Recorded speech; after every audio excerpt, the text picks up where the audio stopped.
Hey guys, tonight we're diving into the oddly specific, occasionally baffling, and surprisingly poetic world of ancient laws. You're standing under a twilight sky in the middle of a Bronze Age desert camp, sandals sinking into warm dust, while a scroll crinkles softly in the hands of a priest with absolutely zero sense of humor. That scroll? Deuteronomy. And in it, some of the strangest instructions ever written. Spoiler, if you like goat stew, tonight might ruin that for you. So before you get comfortable, take a moment to like the video and subscribe, but only if you genuinely enjoy what I do here. And hey, drop your location and the current time in the comments. It's always a weird joy seeing who else is falling asleep to ancient hygiene laws at 3:17 a.m. Now, dim the lights, maybe turn on a fan for that soft background hum, and let's ease into tonight's journey together. So, you're trudging across a rocky hill just north of ancient Jerusalem, and the campfires are already glowing in the distance. But tonight's dinner, you've got questions. Because in this culture, if someone offers you a dish made by boiling a young goat in its mother's milk, you're supposed to say, hard pass. Yep, don't boil a kid in its mother's milk. That's a real command. It shows up not once but 3 times in the Torah, including Deuteronomy 14:21, tucked in there like the culinary equivalent of don't lick electrical sockets. The oddness of it has made scholars squint at scrolls for centuries. What does it even mean? On the surface, it seems like a weird dietary restriction. But dig a little deeper, and the picture gets more symbolic, and a lot stranger. One theory says it's about compassion. Think about it. Using a mother's nurturing milk to cook her own baby? It's culinary betrayal, like emotional food crime. Even by ancient standards, that hits different. It turns a meal into an act of total insensitivity of the natural bond between life-giver and life-taken. But there's a second idea, more mystical, more occult. Historians still argue whether this law was actually targeting a Canaanite fertility ritual, the kind where you'd literally boil a goat in its mother's milk and pour it on crops to charm the gods into raining. If true, it's less about menu options and more about Moses saying, stop doing witchy stuff with your lunch. And then there's the third view, the one rabbis love to build fences around. In Jewish kosher tradition, this verse led to a full separation between meat and dairy. You won't just avoid goat milk stew, you'll wait hours between your burger and your ice cream. All because of this one little sentence. You picture yourself in a goat hide tent. Your host setting down bowls of lentils, figs, and unleavened bread. But no creamy sauces, no goat cheese melted over lamb. The vibe here is strict, but intentional. Food has meaning. What you mix matters. Of course, from a modern fridge-staring point of view, it all seems a bit excessive. You're telling me I can't have a cheeseburger because of an ancient no-goat boil command? Pretty much. But that's the beauty of Deuteronomy. It's not trying to be convenient. It's trying to be symbolic, sacred even. The ancient world didn't draw sharp lines between spiritual and physical. What you ate, how you cooked it, and even what pot you used. It was all part of your covenant identity. There were no just grab whatever's in the pantry nights. And to be fair, modern food rules can get just as weird. Ever tried explaining to an ancient Israelite why you microwave Pop-Tarts but not tin foil? Back to the law. You wonder if people ever broke it accidentally. You picture a young shepherd boy proudly bringing stew to a priest only to get side-eyed into next week. You boiled what in whose milk? And yet, there's something unexpectedly tender behind this law. It's not just anti-idolatry, it's anti-callousness. A subtle command not to be so practical you forget to be human. Because, let's be honest, efficiency is overrated, especially if it comes at the cost of compassion. So you lean back, stomach growling slightly, wondering how often people today mix things that shouldn't be mixed. Whether in kitchens or relationships or conversations. The world may not hand out purity laws anymore, but maybe there's still wisdom in asking, is this nourishing or numbingly disrespectful? The scroll rustles in the desert breeze. Somewhere nearby, a goat bleats softly, and you suddenly feel very awake, yet incredibly sleepy. So now you're walking through the outskirts of an ancient village, sandals kicking up dust from a narrow path that winds between sun-baked homes with flat mud brick rooftops. The kind of rooftops that double as patios, sleeping quarters, and occasionally, let's be real, emergency escape routes when your neighbor starts quoting Leviticus a little too passionately. But here comes the next law, one that seems absurd until it doesn't. You must build a parapet around your roof. In Deuteronomy 22:8 it says, "When you build a new house, you shall make a parapet for your roof, so that you may not bring the guilt of blood upon your house if anyone should fall from it." Yes, the Bible wants you to build a fence around your roof to keep people from falling off and dying. Welcome to biblical building codes. It's like OSHA, but with scrolls and sandals. Now, before you laugh and say obviously, remember, flat rooftops in the ancient Near East weren't just aesthetic. They were functional. You slept up there during hot nights. You dried laundry. You hosted dinner. You escaped the children for 5 minutes of peaceful silence. So yeah, someone tripping over a jug of olive oil and taking a 4-meter plunge? Not unheard of. This law is weirdly practical. In a text filled with spiritual metaphors and cosmic covenants, here's a little reminder. Hey, maybe don't let your guests fall to their death while stargazing. But here's the thing. This rule isn't just about architecture. It's about responsibility. The idea that if someone gets hurt on your property, and you could have prevented it, that blood metaphorically stains your home. Historians still argue whether parapets were actually enforced in every household, or more of an ideal. Some archaeological digs in Israelite sites have uncovered houses with stone ledges, others with none. Maybe wealthier folks followed it. Maybe others just whispered, "Don't lean too far," and called it a day. You're walking now through wide, cracked fields under a morning sun that's already too bold for comfort. Dry winds stir the hem of your tunic, and up ahead 2 farmers are arguing, not with shouts, but with that overly calm tone that says someone's about to snap. The issue? One of them mixed barley into a wheat row. Again. Welcome to the strange agricultural command of Deuteronomy chapter 22, verses 9 through 11.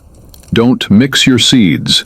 Don't plow with an ox and a donkey together, and don't wear clothes woven of 2 kinds of material. Yes, this is that section, the no mixing laws. And if you've ever wondered why you can't plant cucumbers next to melons in God's field manual, tonight's your night. We'll focus on the seed thing first. You're standing in this dusty patch of earth watching the debate unfold. One guy has a pouch of carefully sorted seeds. The other just kind of tosses everything into the wind like he's hoping to invent trail mix. The law says this mixing is a no-go. Why? The answers vary wildly. Some scholars think it's ritual purity, drawing lines between types of things to mirror the sacred order of creation. God separated light from darkness, land from sea, species from species. So maybe planting onions next to grapes offends that order. Others say it was a way to protect crop integrity or avoid soil depletion. Hybrid seeds weren't exactly a thing yet. But historians still argue whether the Israelites saw these commands as practical farming advice or deeply spiritual allegory. One interpretation suggests that mixing blurred boundaries, something Israel was constantly told not to do, especially when it came to culture, religion, and marriage. Whatever the reason, you glance at the tangled little garden beside the path and feel a weird sense of unease. Like it's not just messy, is wrong, symbolically at least. The rule gets even stranger when you consider the ox and donkey clause. You can't plow a field using 2 different animals yoked together. Why? Well, start with the obvious. The animals are different sizes, temperaments, and strengths. The ox wants to power forward. The donkey wants to stop for snacks and rethink its life. Yoking them together creates tension, strain, and a wildly crooked furrow. But again, is this just agricultural common sense or a parable? Some ancient rabbis read it metaphorically. Don't yoke together people who are mismatched in values, temperament, or spiritual goals. And suddenly the donkey isn't just a donkey, it's that flaky friend who keeps ghosting your Bible study group. And then comes the rule that modern fashionistas love to hate. Don't wear clothes of wool and linen woven together. It's weirdly specific. Wool and linen. Why those 2? Some say it's about maintaining ritual garments. The priests had specific fabric rules, and mixing materials might imitate or dishonor that sacred uniform. Others point to pagan rituals where mixed fabrics played symbolic roles. Or maybe it's just that wool and linen shrink differently in water. Ever tried to hand wash a half-wool hoodie? That tunic's never the same. You reach down and brush your fingertips across the fabric of your robe. One thread smooth and pale, the other coarse and knotted. A forbidden blend? Hard to tell. And that's the thing. These laws weren't just about materials. They were about mindfulness. Nothing in your life was supposed to be accidental. Not your fields, not your animals, not even your wardrobe. Everything echoed something deeper. And honestly, that's kind of beautiful. We live in a world now where everything's mass-produced and tossed together in giant factory bins. You don't think about where your food comes from, who made your clothes, or what pulls against what in your daily walk. But here, in this dusty, law-bound world, you do. You think before you sew. You match your animals with care. You fold your clothes knowing they reflect a covenant identity. You pause beside a field and watch a farmer kneel, pressing seeds into dry soil with the kind of reverence we usually reserve for lit candles or sacred texts. And in that quiet moment you realize, maybe this law isn't about seeds or shirts. Maybe it's about intention. Don't live a tangled life. Keep your furrows straight. Let each thing grow in its place. Let difference be difference, and don't blur everything into chaos just because you can. You feel the wind shift and smell the sweetness of figs ripening nearby. The farmers are still bickering, one shaking his seed pouch like it's a warning, the other already planting something forbidden in a corner. You smile, stretch your arms, and keep walking, fields stretching endlessly to the horizon like patchwork dreams, each one separate, and all the more beautiful for it. You're stepping now into the shaded interior of a tent. Cool, quiet, woven walls filtering the golden afternoon light. A young woman sits beside a loom, fingers moving like water across wool threads dyed in indigo and saffron. She pauses to wipe her brow, then squints at a basket in the corner. Linen, wool, 2 piles, and never the twain shall meet. Tonight, you're getting dressed the ancient way, or trying to, because here comes another delightfully confusing command. Do not wear clothes made of 2 kinds of fabric. Specifically, Deuteronomy 22:11 says no mixing wool and linen, no blended tunics, no ancient equivalents of cozy polycotton sweatpants. So you stand barefoot on the smooth woven mat, holding up 2 nearly identical cloaks, and whisper to yourself, wait, which one's the wool again? This law is famously strange. Out of all the things to regulate, why fabric? Why not shoe styles or belt width or how many goat hairs are acceptable in a tunic? Historians still argue whether this was primarily a purity rule or a cultural boundary marker. One camp says it was about keeping sacred garments sacred. Priests wore mixed fabrics as part of their temple service. If common folks copied that blend, even accidentally, it blurred the line between holy and everyday. Other scholars lean into anti-pagan theories again. Maybe local idol-worshipping groups wore mixed textiles in ritual ceremonies, and this was a way of saying, yeah, we don't do that here.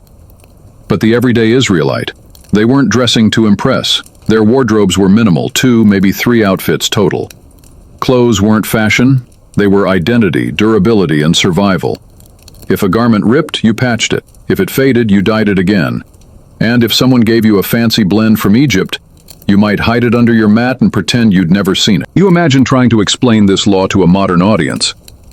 Yes, I can't wear this t-shirt because it's 40% cotton, 60% synthetic rebellion against divine order. Sounds ridiculous. And yet somehow, oddly poetic. Because mixed materials behave differently. Wool shrinks. Linen doesn't. One absorbs moisture. The other resists. Woven together, they tug and warp, and eventually fall apart. Maybe the law knew something we didn't. Maybe it wasn't about fabric, it was about harmony. Not everything that looks good together works together.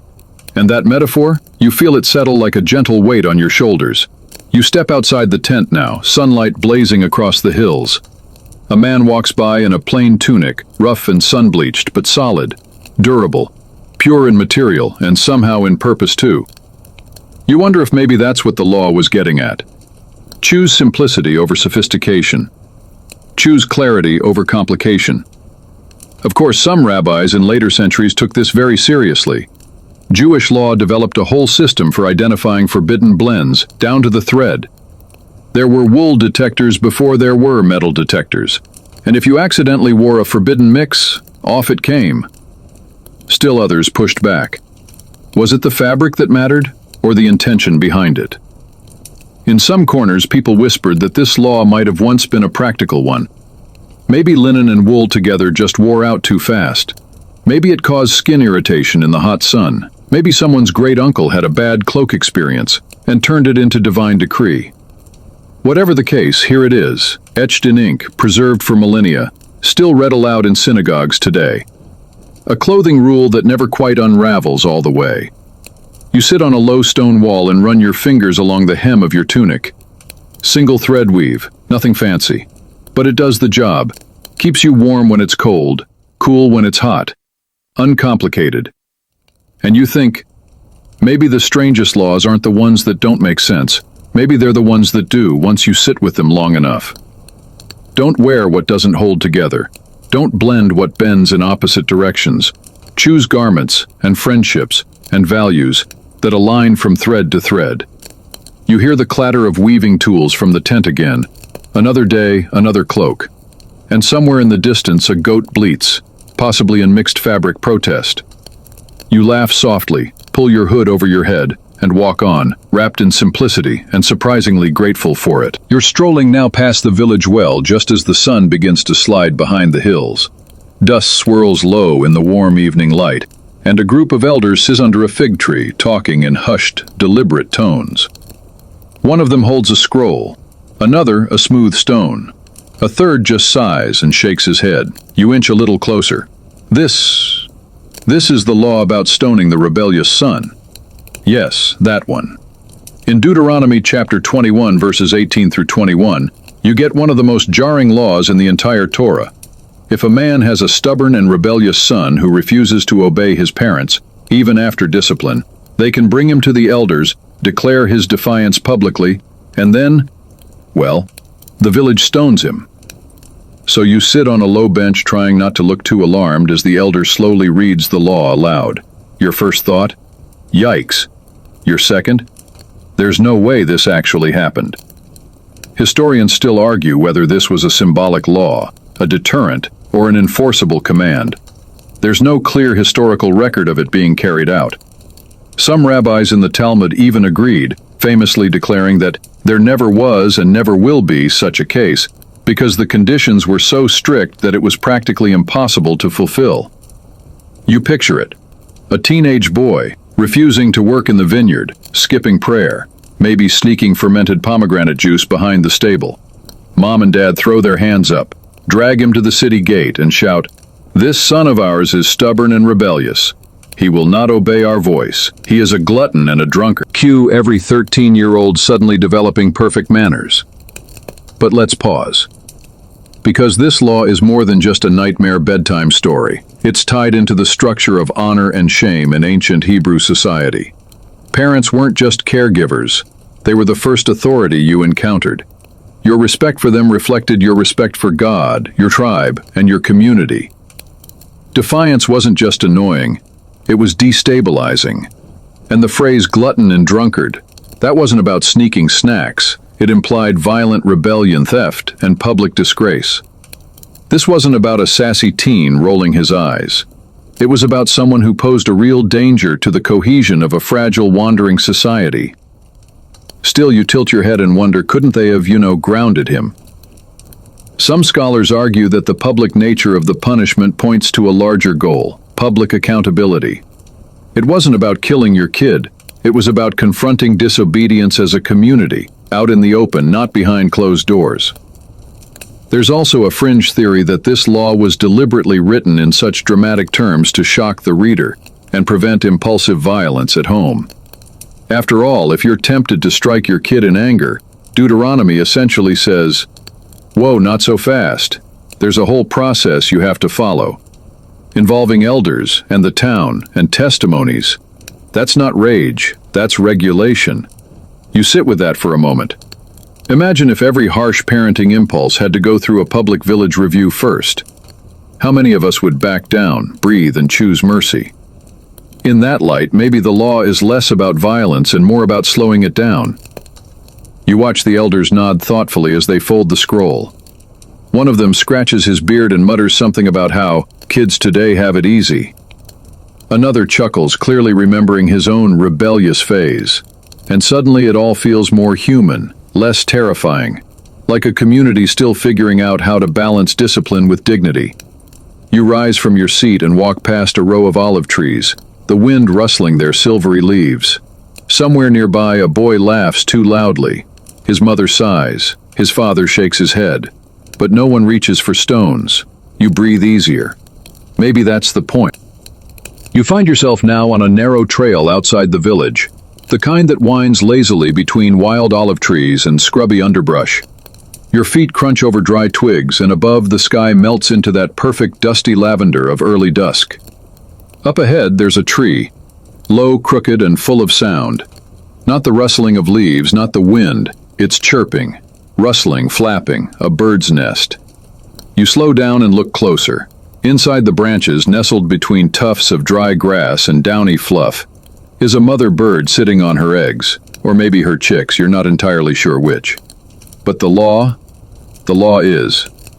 Deuteronomy, chapter 22, verses 6 to 7 says, "If you happen to come across a bird's nest along the way in any tree or on the ground, with young ones or eggs and the mother sitting on them, you shall not take the mother with the young. Let the mother go, that it may go well with you, and you may live long."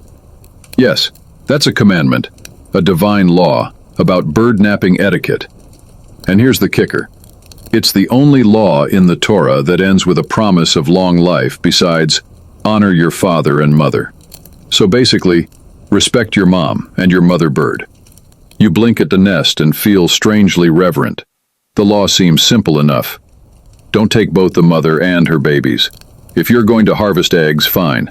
But let the mother go. Give her a chance to recover, rebuild, migrate, mourn even. But beneath that, there's something deeper, mercy, empathy, an echo of something profoundly human and profoundly divine. Historians still debate whether this was primarily a conservation law, a lesson in kindness, or an ancient form of animal ethics. Some argue it was meant to teach self-restraint in the face of need. You're hungry, sure, but not desperate enough to destroy an entire future for a single meal. Others say it reflects the symbolic maternal bond again. Remember that goat boiling law? There's something sacred in protecting the giver of life, even when you're taking life to survive. And then there's a fringe mystical interpretation. Letting the mother go triggers divine compassion, which in turn grants the person long life, as if mercy radiates outward, rippling through the universe and back to you. You crouch low beside the path now, watching the nest with a quiet curiosity. The mother bird tilts her head at you, unblinking. She's so small, so ordinary, and yet this law says her life has value. Not because she's rare or beautiful or sacred, but just because she is. And you think, maybe that's the point. Maybe this law isn't about birds at all. Maybe it's about being watched, being seen by a God who notices the tiniest acts of compassion. It's not the big public gestures that earn eternal reward. It's the quiet moments when no one's looking. You, alone on a dusty trail, choosing mercy over instinct. And as you walk on, you realize something else. This law makes you pause. Literally. You stop walking, stop thinking, stop rushing. You see the nest, you see the bird, you hesitate. And in that hesitation, something sacred slips in. You pass another tree, another nest. You smile. You leave it alone. Because maybe living long isn't about counting your years. Maybe it's about noticing them. And as you walk on, you realize something else. This law makes you pause. Literally.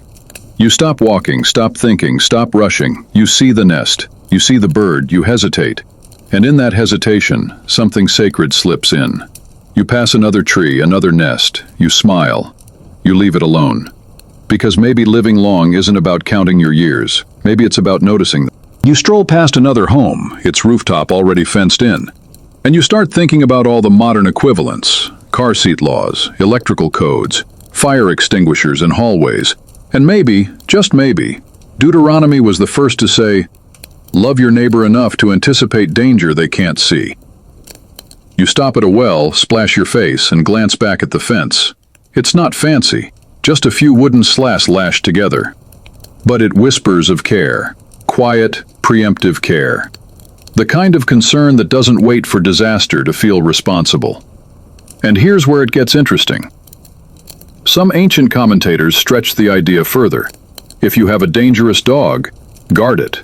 A wobbly ladder, fix it. A rumor that might hurt someone's reputation, don't repeat it. The fence, they said, is a mindset. So you sit with that for a while. What are the edges of your life? Where do people risk falling, not just physically, but emotionally, spiritually, financially? Have you built your fences? Or are you waiting for the sound of someone slipping to feel moved? There's something humbling in that. You can't stop every fall, but you can honor a law that says, you should try. The man on the roof finishes his work, wipes sweat from his brow, and climbs down slowly. He nods as you pass, and you nod back, two builders in different eras, quietly affirming that love often looks like wood, rope, and a little foresight. You step into the street again. The stars begin to blink through a lavender sky, and behind you, that little fence stands like a prayer made of planks. Now you're walking beyond the borders of town, your sandals brushing against the dry, cracked soil of an open plain. Far ahead, the shimmer of a military encampment glints in the fading sun. Rows of tents, banners fluttering, cooking fires, spiraling soft gray smoke into the dusk. Men speak in hushed tones, armor clinks, spears rest against poles, and among it all, silence. There's tension in the air, because somewhere out there a battle looms. But here, inside this disciplined camp, you find a different kind of story, one that begins with a strange law nestled in Deuteronomy chapter 21 verses 10 through 14. It's about war, but not just the clash of blades. This one, it's about marriage, or at least something that starts like it. The text says, if you go to war against your enemies and the Lord delivers them into your hands, and you take captives, and you see among the captives a beautiful woman, and you desire her, you may take her as your wife, but you must bring her into your house, shave her head, trim her nails, and let her mourn her parents for a full month. Only then may you marry her. You pause, blink, try to imagine that playing out. You're a soldier, fresh from battle. You return, not with gold or spoils, but with a woman who's lost her family, her people, her world. And the first thing you do? Give her time. Time to weep, time to grieve, time to breathe. You picture her sitting in silence by a tent, hair shaved, eyes fixed on the middle distance. A symbol of sorrow, yes, but also of dignity. Historians still debate the intent behind this law. Was it compassionate by ancient standards, or simply a structured form of domination? The answers vary, but one thing is clear. In an age where captive women were often brutalized and forgotten, this law interrupts that pattern. It imposes pause. It inserts ritual. It demands emotional space before physical possession. And it leaves room, however narrow, for the woman to not be kept. If, after the month, the man decides not to marry her, he must let her go, free. No selling, no enslavement, just release. It's a bittersweet balance of control and mercy. The camp fades behind you now, replaced by rolling fields and an occasional stone marker poking up from the earth like a forgotten tooth. You're walking through boundary land, those quiet stretches that belong to someone, somewhere, even if you can't see the lines. At first glance, nothing seems out of place. A flock of sheep grazes lazily, a fig tree casts a crooked shadow, the land hums with heat. But then you spot it, a small heap of stones at the base of a hill, perfectly stacked. You crouch to examine it. Nothing fancy, just weathered rock and dry grass. But your instincts buzz. This isn't just debris, it's a boundary stone. And according to Deuteronomy 19:14, you'd better not move it. Do not move your neighbor's boundary stone, set up by your ancestors in the inheritance you receive in the land the Lord your God is giving you. That's it.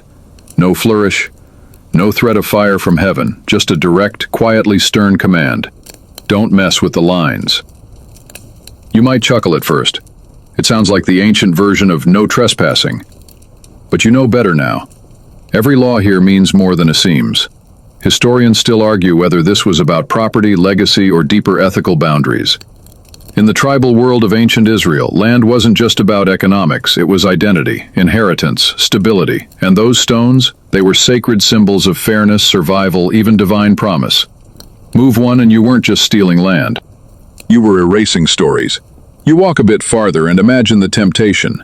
It's late, no one's watching, and your goats keep wandering just past the line anyway. Shift a stone a few feet and suddenly your pasture's bigger. Who's going to notice? But the law assumes you will. Because the heart of this command isn't property, it's honor, even when nobody's looking. There's a fringe interpretation you overhear from an old shepherd nearby.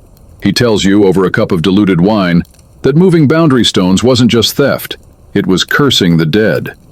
After all, many of these stones were placed by ancestors, elders long gone. To disturb them was to declare their decisions meaningless. You stare again at the heap of rocks and feel a sudden hush, like you're standing at a grave. And maybe you are. Because these stones mark more than dirt, they mark trust. You move on, the field stretching wide on either side, and as your footsteps crunch over dry grass, you wonder about your own invisible lines. What boundaries in your life have been nudged, tilted, maybe even shoved? And just as important, whose lines have you quietly moved? In a world that says, take what you can, Deuteronomy whispers, respect what was given. You reach a fig tree, lean against it, and watch the sunset flicker gold across the hills. Somewhere out there, another traveler could be pondering the same question, standing beside a stone that hasn't moved in 100 years. And maybe, because of you, it never will. The sky grows darker now, painted with the first stars of the evening, and you found yourself walking along a narrow path that winds between vineyards. The air smells like sweet grapes and damp soil. You run your fingers along the gnarled vines, sticky, tangled, generous. A few bunches hang low and ripe, practically begging to be picked. You're hungry. No one's around. And according to Deuteronomy chapter 23, verses 24-25, you can help yourself, within reason.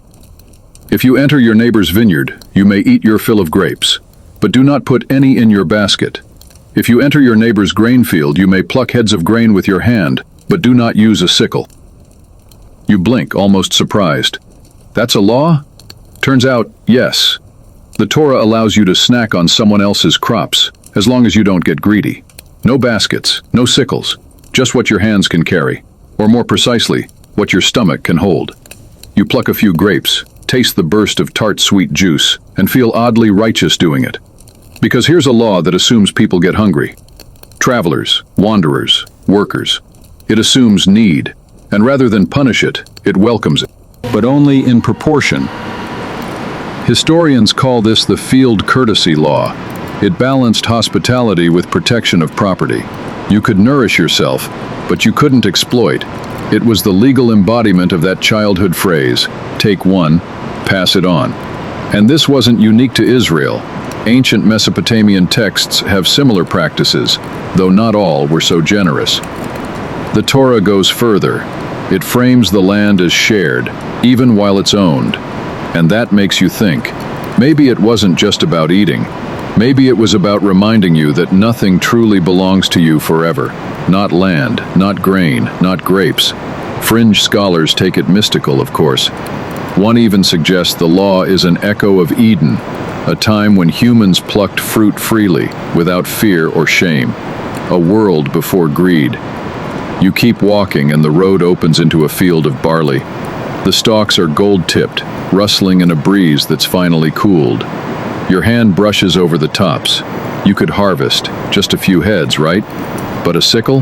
That would cross the line. The law is precise. It says, you can meet your need, but don't start a business. That balance again, between survival and theft, between generosity and abuse. You imagine a traveler centuries ago, starving after a long journey, eyes lighting up at the first grapes he's seen in days. He eats with gratitude.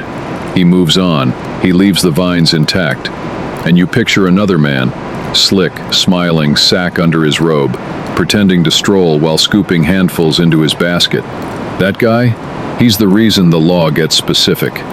This too echoes forward. Maybe in our day it's not vineyards and wheat fields. Maybe it's borrowing someone's Wi-Fi, sampling free candy at the market, listening to a podcast without subscribing. Where do you draw the line between sharing and stealing? You finish your handful of grapes. You don't reach for more. Not because anyone's watching, but because somewhere, etched in ancient ink, a dusty scroll believed you could be trusted. That's the wild part. This law assumes decency, not perfection, not generosity, but enough goodness to say, eat what you need, but leave the rest for someone else. You keep walking. The stars blink brighter now, and behind you, the grapes still hang heavy on the vine, untouched, abundant, enough. You've wandered from vineyards to villages now, your steps echoing softly on the packed earth between stone dwellings. There's a warmth to the night, the kind that invites stories and silence in equal measure. Lamps flicker behind linen-covered windows. Somewhere, a baby cries. Somewhere else, a sheep coughs in its sleep.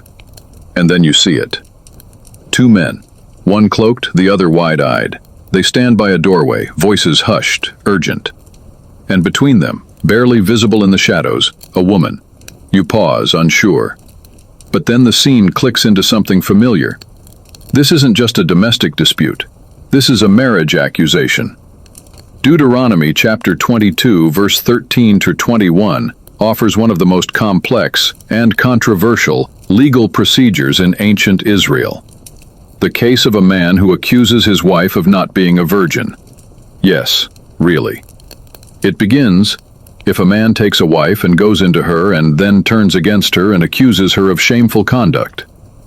From there, it spirals into a strange courtroom drama featuring blood-stained cloths, family honor, and public consequences that would make modern audiences squirm. The parents of the accused woman are expected to produce the tokens of virginity before the elders at the town gate. If they can, great. The man is fined, publicly shamed, and forbidden from divorcing her. If not, the woman is taken to her father's house and stoned to death. You exhale slowly. Not exactly bedtime lullaby material. But here's the thing. Ancient societies everywhere had purity laws. The shocking part isn't that this one existed. It's that it required proof. It set up rules. A process.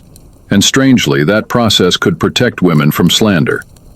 Historians still debate whether this law was more punitive or protective. Some argue it discouraged false accusations. Others say it placed impossible pressure on women, requiring physical evidence from a night they couldn't control. And then there's the cloth itself. Some scholars insist the phrase tokens of virginity referred not to blood but to a garment, a sign of consent, or a ceremonial cloth. Fringe interpretations even suggest it was symbolic entirely, a legal fiction designed to satisfy community tension. You watch the woman in the shadows, silent. She says nothing. Her fate at this moment isn't in her hands. And that's what strikes you most. Because for all the structure and detail, the law still leans on the word of a man and the proof of a piece of cloth. It's a chilling reminder of how easily justice can become theater. And yet, maybe even here, something was shifting. Because unlike other cultures where a whisper could condemn, this law at least demanded process, testimony, evidence, and the possibility, however flawed, of vindication. You move on, the air now cool and thick with questions. Behind you, the house grows quiet, and in the stillness a thought stirs. How many truths hang on the thread of what someone can or cannot prove? You don't have the answer. But you keep walking, trusting that somewhere between accusation and mercy, another law waits to be understood. You drift farther from the village now, following a winding path lit by moonlight and 1,000 thoughts. The land here is wild again. Crickets chirp in rhythmic stutters, and somewhere nearby an owl beats its wings overhead. You pass olive trees, their silver leaves flickering in the breeze like whispered secrets. And then you hear the sob. It's faint, coming from beyond the rise. You crest a hill and see her, kneeling by a tree, trembling, clothes torn, hair tangled. She doesn't look up. Your heart tightens. This is what Deuteronomy 22, 25, 27 tried to speak into. A law about assault, not the cold, bureaucratic kind we so often read in silence, but something raw, tragic, and human. A law that tried in its time to draw a line between violence and blame. If a man meets a betrothed young woman in the field, and the man seizes her and lies with her, then only the man who lay with her shall die. You shall do nothing to the young woman. She has committed no offense punishable by death. It goes on to say she cried out, and there was no one to rescue her. You sit with that for a moment. The detail of the field isn't incidental, it matters. In the field, no one hears. In the field, silence is not consent. In the field, she is not at fault. You watch as she rocks gently, clutching her arms around herself. and you feel the ancient weight of a law trying to offer clarity in the middle of something unspeakably painful. Historians still argue over the intent and implications. Was this a breakthrough in justice for women, or just a limited attempt to codify something already known? Some say it was radical, naming the woman innocent without requiring proof of resistance. Others say the standard was too narrow. What about inside the city? What if she didn't scream? But here's the radical thing for its era. It presumed innocence. The default position wasn't suspicion, it was compassion. In a time when many cultures blamed the victim or demanded impossible evidence, this passage dared to say, "She is not guilty." You feel the ache of that. How many women through history needed to hear those words? And there's something else. By setting the crime in an empty field, the law quietly reflects how trauma isolates.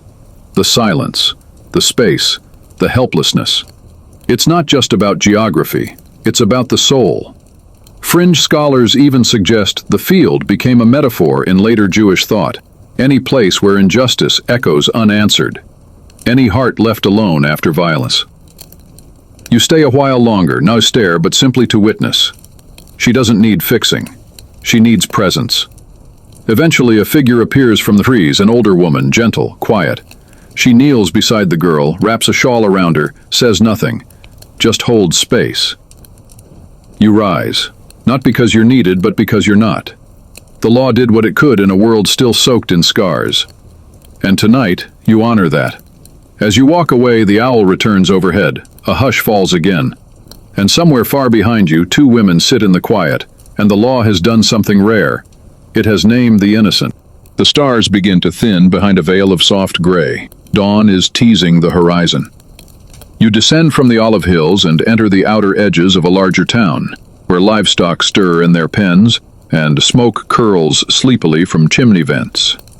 You tread softly, careful not to disturb the stillness.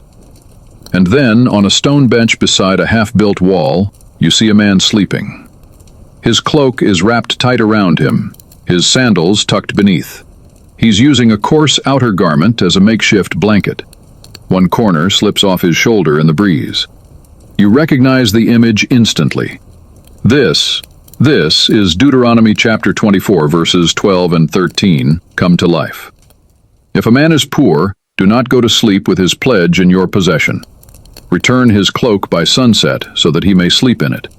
Then he will thank you, and it will be regarded as a righteous act in the sight of the Lord. It's a law about debt, but not just the numbers. It's a law about dignity. You imagine the transaction. A man, too poor to offer silver or land, offers his only cloak as a pledge. And the lender? Told not to keep it overnight. Not because it's worth gold, but because the man needs it to survive the cold. Historians often cite this as one of the earliest examples of legal empathy. The idea that need can override contract, that a person's warmth outranks your collateral. Fringe scholars even stretch further. They suggest this was a divine dig at the obsession with possessions, that sometimes righteousness isn't about tithes or prayers. It's about handing back someone's coat before the sun goes down. You approach gently, lay the edge of the cloak back over the man's shoulder. He stirs slightly but doesn't wake. The lines on his face soften, and you wonder how many debts could be reimagined if mercy was factored in. You pass a carpenter's stall just opening for the day. A young apprentice stretches, yawns, sweeps sawdust with a palm broom. He nods to you, unaware of the man sleeping across the street. That's the point. No one would know if the lender kept the cloak. But righteousness, in this case, is quiet. It doesn't shine like temple gold or roar like a prophet's voice. It just gives back the blanket, without praise, without receipt. You wander down the lane, thinking about the warmth of wool and the weight of obligation, about laws that didn't only protect wealth, but protected the poor. And you smile softly, because somewhere someone thanked God last night, not for a miracle, but for a cloak. The sun is rising now, its golden fingers creeping over tiled roofs and limestone walls, splashing light onto the path ahead. Chickens cluck from a nearby yard, and vendors begin setting out baskets of herbs, pottery, and yesterday's bread. The town is waking, stretching. But your thoughts still drift backward, anchored in the strange and sacred patterns of these ancient laws. As you pass a gate into the village square, you pause because you've nearly stumbled over a wooden yoke, the kind used for oxen. Only this one is broken, snapped unevenly, frayed ropes dangling from both ends. You can't help but recall another peculiar instruction. Deuteronomy 22:10. Do not plow with an ox and a donkey yoked together. You chuckle under your breath. That's a law? It sounds like a riddle from a tired farmer. But it's there, nestled between more dramatic commands, quiet and oddly charming. And yet, like every verse, it carries more than meets the eye. At first glance, it's practical. Oxen and donkeys differ in strength, stride, and temperament. Yoking them together creates uneven tension, frustration, even injury.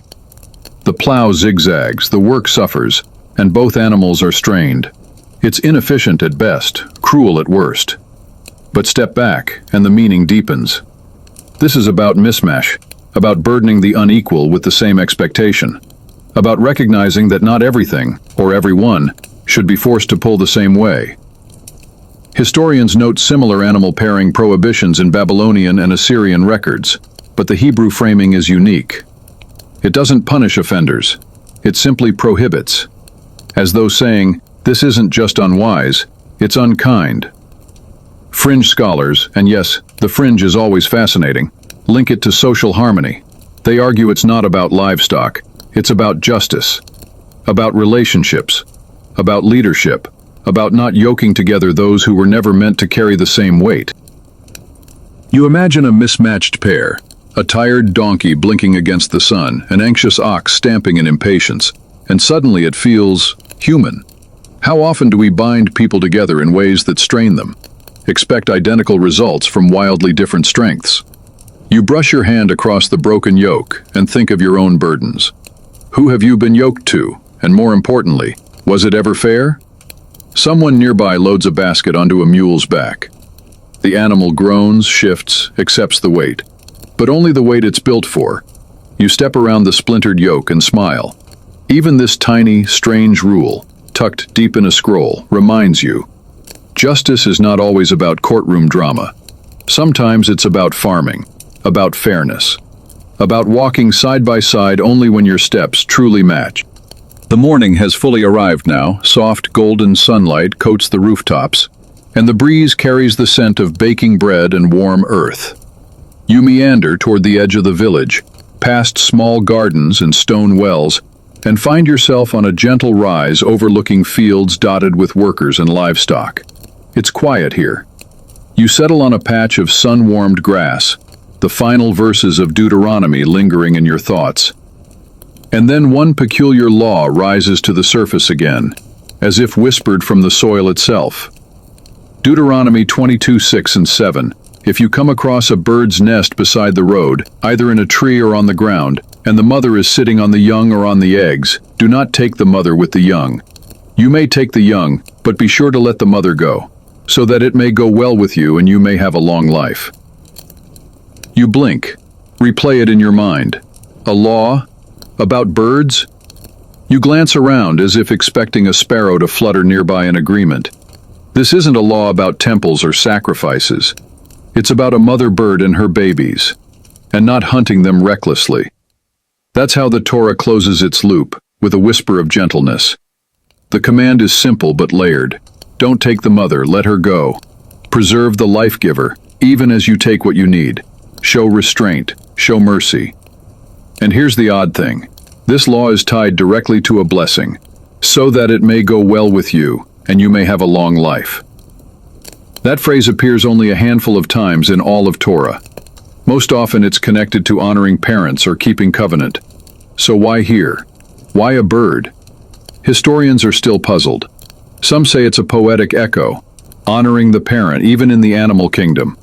Others believe it reflects a broader ethic of conservation, long before environmentalism had a name. A few fringe voices even argue that this was symbolic of Israel itself, a mother and her offspring, wandering, vulnerable. But maybe it's simpler. Maybe it's God saying, I notice the smallest things, so should you. It reminds you of Jesus' words centuries later. Are not two sparrows sold for a penny? Yet not one of them will fall to the ground outside your Father's care. It's the same thread, the sacred in the small.